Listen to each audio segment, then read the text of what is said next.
tinunan sa kindergarten sa grade 3 magkadawat nag-school supply sa kagamhanan sa lalawigan sa Sugbo. Detalye sa report sa iron nato kini pinagi sa pagpamati ni Katropa Grigi Magdadaro. Live report.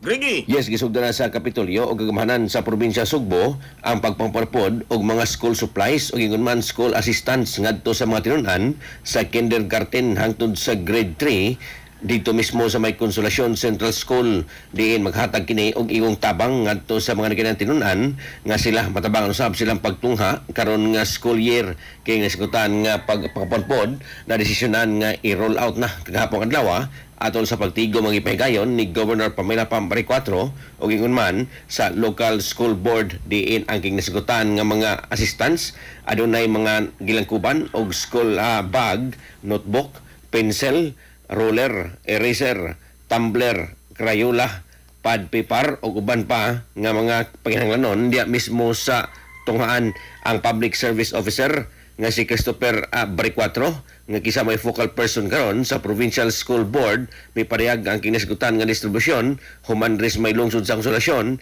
gikatak na usab nga isunod dito mismo sa ubang bahin sa probinsya Sugbo aron masiguro ang kini karong pagpatuman gyud ingon man paghatag niini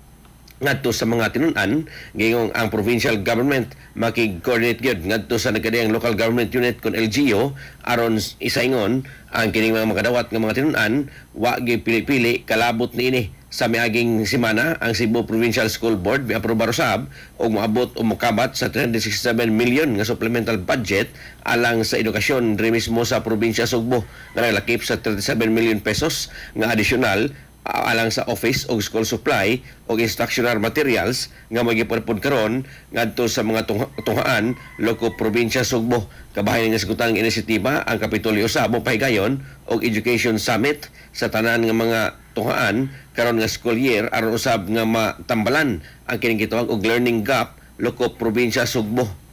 Ang sigutan nga summit kinahanglan usab nga magdala sa tanang mga local school board aron mag-discuss o ingon man maghisgot og mga estratehiya alang usab sa pag-improve sa kining gitawag og reading comprehension ngadto sa mga tinunan aron usab nga mapaagi kini pinagi sa mga assessment workshop aron usab nga ang kining edukasyon ngadto sa mga tinunan gingong maimprobar sulod sa usa ka school year. Sa ato mga katropa diha nga nakalubog og nakanap ang branaw inom kanunay og Vision X Plus of Gel Capsule gumikan kay kini kompleto sa mga phytonutrients nga mapuntar sa ato mga mata aduna kini lutein, beta-carotene, vitamin E o zeaxanthin alang sa Pilipino para sa Pilipinas. Sino katropa ang Grigi Magdadaro XFM XFM report. Cellphone Plus Gold, mapalit sa mga butika sa inyong lugar.